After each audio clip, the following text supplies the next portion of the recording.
A přesně, jsme jedni zemědělci, máme tady jednou zemi a chceme všichni dělat kvalitní české potraviny.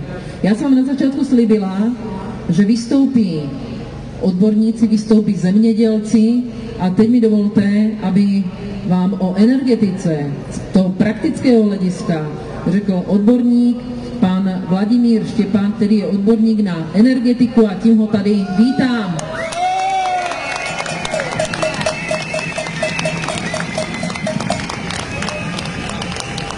Dobrý den, těší mě k vám hovořit, plné náměstí, super. Já chci navázat na Zdeňka Jandejska. On říkal, že potřebujeme vládu odborníků. Já myslím, že je tak trochu zastupuju. Takže vám tady slibuju, kdybychom se zbavili těch 10 malých černoušků, co tam máme na čele, a mohli to řídit, do roka jste venku z krize. A já vám ukážu jak.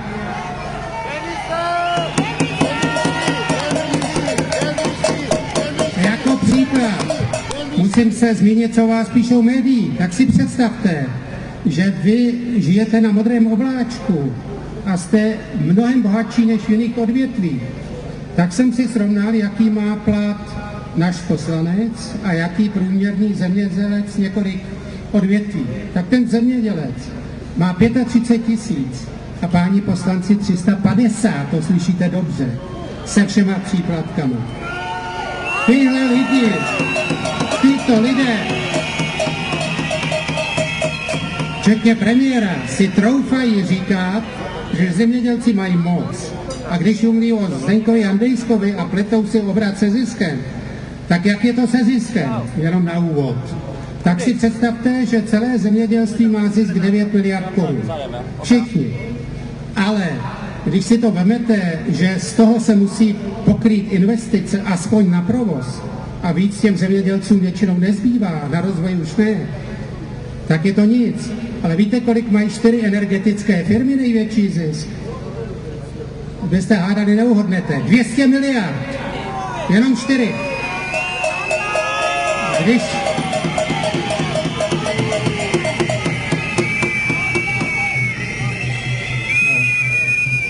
paní to tady řekla přesně. No, takže když ním přidáte ty další, tak je to 300 miliard. Tak 9 miliard 300. Vrchol všeho, solární balóny. 1 bilion 1000 miliard. To není za rok. Je to na výstavbu solárních panelů, z kterých se vyrobí 2% elektřiny naší spotřeby. Kdybychom se tady dohodli, že to ušetříme, ty 2%, no tak jsme ušetřili 1 bilion korun a můžeme to dát zemědělcům, důchodcům, na všechno, na co nejsou peníze. Tak mám návrh. Dejte nám z vlády 300 miliard, my se všichni zavážeme, že ušetříme ty 2%, 700 miliard vy ještě vyděláte na stát. Pojďte se dohodnout. Ale to nejde. Vymysleli další program za stovky miliard. Budou další soláry. Opět na nic. Tak to jenom na úvod. Já teda se musím vyjádřit k tomu, co se o vás píše. Nejsem zemědělec, to je pravda, ale jako nedá mi to k tomu něco neříct. Zemědělci proti všem. Takhle se píše. A já říkám, položme si otázku. Je to spanilá jízda traktoristů za pravdu, jako to bylo husitý ve středověku, anebo je to demonstrace protivládních ruských sil? Já myslím, že si každý musí udělat jasno. Pak se ministři a premiér ptá, kdo ty zemědělce podporuje, musíme mu odpovědět. Ano, Češi. V Německu 95% obyvatel, tak doufejme, že tady taky. Jo? A tak já říkám, že se k nám už dneska hlásí kolegové z Francie, z Itálie, Německa, chtějí se potkat a chtějí dohodnout společný prostup, jak dosáhnout těch 2 cílů. Zrušit Green Deal a vládu.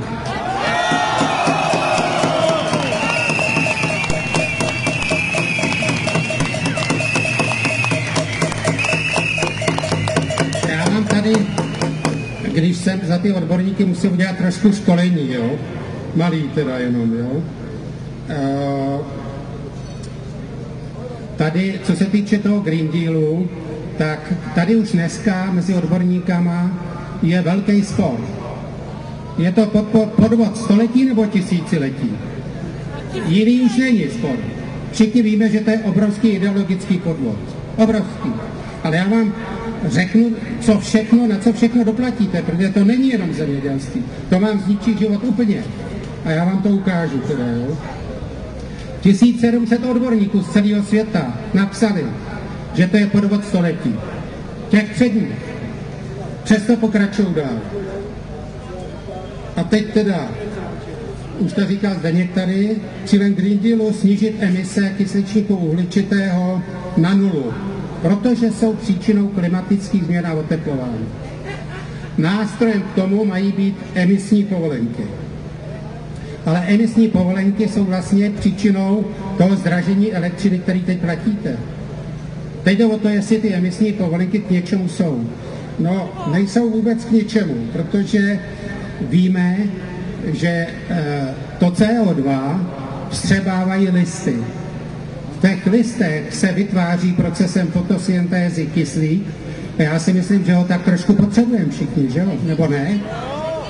A zároveň se tam vytváří cukr, který je potřeba k tomu, aby rostliny rostly, ale taky k tvorbě plodů. Co nám to tady vykládají? CO2 je užitečný, ne že škodlivý. Ale co na tom, jakou ideologii na tom založili, jo? Když se tady na to podívám, tak zakážeme účinné kotle na plyn z 95% účinností. Tam je žádný emise. Ty zakážeme. Už za 2 roky si nebudete moc koupit. A nahradíme je paroplynama obrovskýma, který mají účinnost 40. To je ekologie. Já jsem myslel, že 95% je víc než 40, ale asi není. A proč to musíme dělat? Protože musíme podpořit výrobu solárů. To je jediný smysl, podpořit solární barony. Jiný není. Kdybychom zrušili ten Green Deal, tak klesnou okamžitě, ze dne na den, ceny elektřiny a plynu o 10%. To je první. Dále, bude zrušen zákaz spalovacích motorů. Elektromobily půjdou do muzej, kam patří. Nebudete platit za emise z domů. Víte o tom, že se to na vás chystá? Z každého spotřebiče, topení, že to nemáte zateplení, z auta v garáži. To z toho budete platit emisní povolenky. Už za několik let CO2, který je užitečný, ale za to, že vy to tam máte, tak budete platit. A když ne, tak penalizace až vyhození z domu.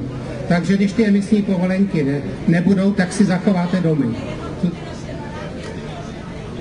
No. Takže to je další věc. Díky právě tomu Green Dealu do roku 50 máme tady investovat 4 biliony korun. To jsou 4 000 miliard zase už další. To je do rozvoje těch sítí, solárních a všeho. Úplně na nic všechno. Vůbec to není potřeba. Ale oni jedou tím směrem. No, tak já se ještě podívám tady na druhou stranu. Co znamená Green Deal? To už tady kolegové řekli. Přestanou se vyrábět potraviny, přestane se vyrábět energie, všechno budeme dovážet. No ale ono to nemusí být. Při jakékoliv krizi nebude ani energie, ani potraviny z dovozu. Ale my to chceme, naše vláda to chce. Nic tady nebudeme vyrábět. Zakážeme domácí chov slepic kvůli emisí a tak dále. My jsem u rodinných domků, ne ty velký. Obojí, jo. A tisk napsal, kvalitní potraviny versus nekvalitní z dovozu, to je heslo, to je jenom chyták na lidi. Já jsem se zeptal svého kocoura, co je pravda. Kocour je hrozně mlsnej. Takže jsem mu dal tady od té Jarmily, která to tady provádí, z toho jejího skaličanu, jsem dal uzeniny a on mi to málem sežrali s papírem. Pak jsem dal z jednoho supermarketu, on si k tomu čupnul a utek daleko. Tak jaký je rozdíl kvality? Vidíte to, co jíme? No, to je jenom takový malý případ. Jako jak to je. A to není legrace, to opravdu ten náš kocour dělá. Jo, takže už víte teda, vládo, proč vás chceme navrhovat. To je kvůli tomu Green Dealu taky. A to není jenom ten Green Deal. Všechny ty hrůzy, co na nás chystáte. Takže Píšou dále. Čeští zemědělci se mají nadmíru výtečně, peněz mají na rozdávání. Majitelé podniků pobírají neuvěřitelné dotace. Žijí si na tom modrém obláčku na rozdíl od jiných brančí. Je to tak, podívejme se na ty příjmy podrobně. Český poslanec 350 000, polský 100. Jak je možný, že to je 3,5krát víc? Přitom polský poslanec dělá to, že mají přebytek státního rozpočtu. Lidi s příjmy do 150 000 za rok neplatí vůbec nic. Zdanili ty velké supermarkety tou daní z obratu, takže oni nemůžou švindlovat a odvádějí státu. U nás se vůbec nedaní. Nechají se odvádět stovky miliard, zatěžuje se obyvatelstvo a firmy. Takže to je další věc. Tady ty konkrétní obory a to nenapsal web, který je vám přátelský, to je nepřátelský web. Ošetřovatel zvířat 30, dojč 30, technik 30 až 40, technolog 30 až 60. To jsou vlastně všechno platy pod průměrnou mzdou ČR. Kde je ten modrý obláček? Já ho teda nevidím. Kde ho vidíte poslanci a vůbec ty politici? Jo? Takže proč ty poslanci mají 10krát vyšší plat než ty zemědělci? Já teda si myslím, že na těch traktorech se nadřou daleko víc. Ale co jim jako odměnu přichystal Green Deal, no ty traktory budou jezdit na elektřinu, protože nafta se nebude moc používat. To je taky důsledek Green Deal. To znamená, že to zemědělství asi zanikne, ale to oni to myslí vážně. Takže, no, letadla taky, že jo. Takže když to beru a hodnotíme to, jak se politici chovají, když se tak opřeli do zemědělců, tak se na ně podívejme. Takže my, Česká republika, my máme 4 roky po sobě největší deficit státního rozpočtu na světě, ne v Evropě, na světě. To všechno zaplatíte. Začal ten balíček v roce 2024, to je jenom malý sousto a bude to každý rok. A může se to stupňovat, jo. Takže to je další věc, teda. Když hospodaří nejhůře na světě, mám návrh. Udělejme kontrolu hospodaření státu, hlásím se k tomu. Dělal jsem to pro renomované firmy. Vůbec jsem dělal pro renomované firmy po celém světě. Takže bych to znal.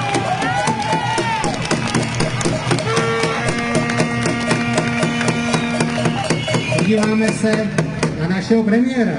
Náš premiér má plat 274 000, polský 115. Když jsem vám řekl, jaký všechny výhody má Polák a co je u nás, jak je to možný, že ten náš má 2,5 víc? Za co? Za co to má?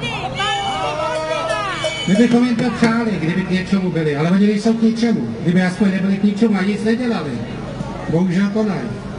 Takže já si myslím, že ty čeští politici by měli mít nižší plat než Poláci, ale to je dalších 20 států v Evropě, který mají nižší plat než naši poslanci. Poloviční. Není jediný stát, který by měl vyšší. Jak je to možné? Oni si zprivatizovali ten stát. Pro sebe.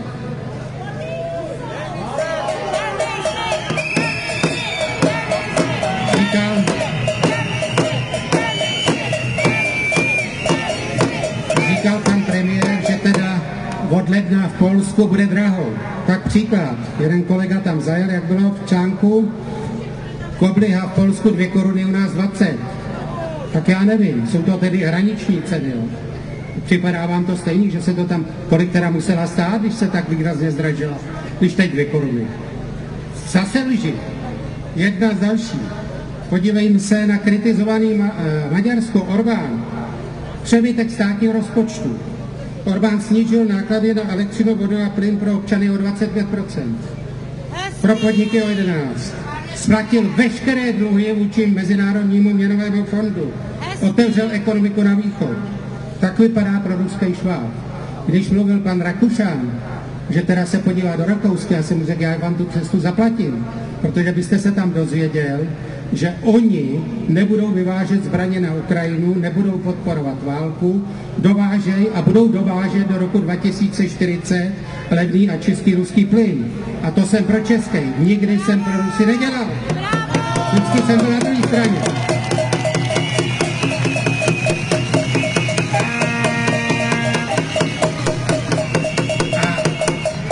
jedna z posledních věcí, praktická pro vás i. Co je příčinou zdražování potravin? Prakticky 3.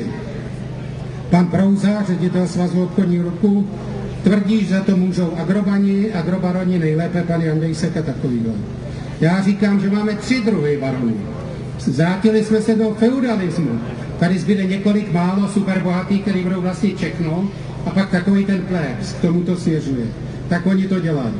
Takže máme agrobarony, máme energobarony a solární barony. Kolik dostávají, a viděla jsem vám říkal, 9 celý zemědělství, jo, 300 elektro a ty energetické firmy obecně a ty solární biliony a další 100 miliardy na cestě. Takže závěr. Prvním a základním problémem jsou naši politici, v tomto případě pan Prouza.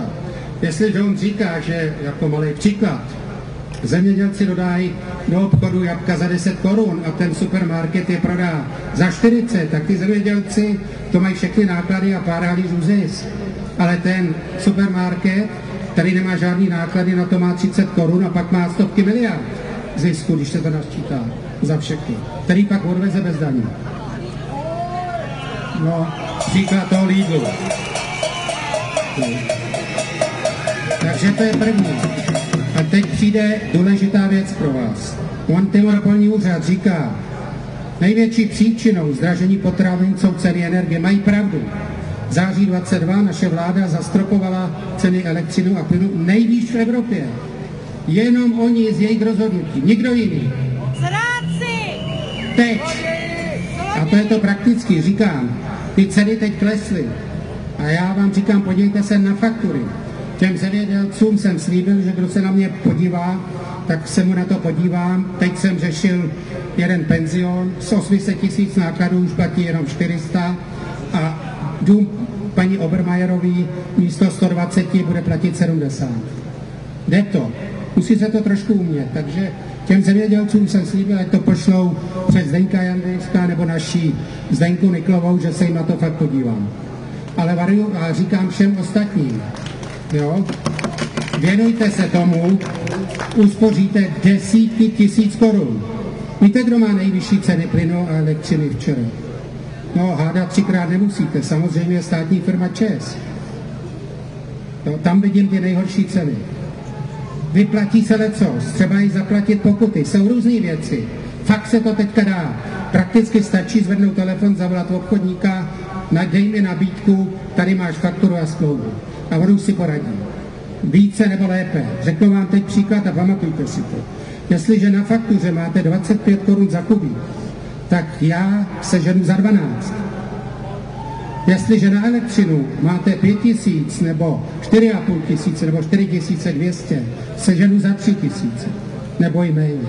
Tak si to pamatujte, nejde tak to přes tu Zdenu Niklovou, která tady taky povíhá, se snažím pomoct, teda zejména takovým těm zoufalým lidem, kteří jsou ve špatné sociální situaci a 90% lidí se v těch fakturách nevyzná. Dokonce i energetici za mnou chodí a říkají, ježiš, já tomu taky nerozumím. Jo, kam, no tak to je špatný. Tak musíme udělat osvětu. Třeba bychom mohli něco udělat někde, možná to uděláme jako energetici a dáme to třeba i přes zemědělce. Uděláme 3hodinové školení na ceny energie, jak se jich zbavit. Kde si ukážeme faktury, ceny a všechno. Termín teda stanovíme. Toto je legální a velmi jednoduchá, že během 1-3 měsíců se dostanete k úplně jiným cenám energie. Tady mi jde, když jsme u zemědělců, hlavně o ty malý a střední zemědělce, kteří jsou často ve ztrátě.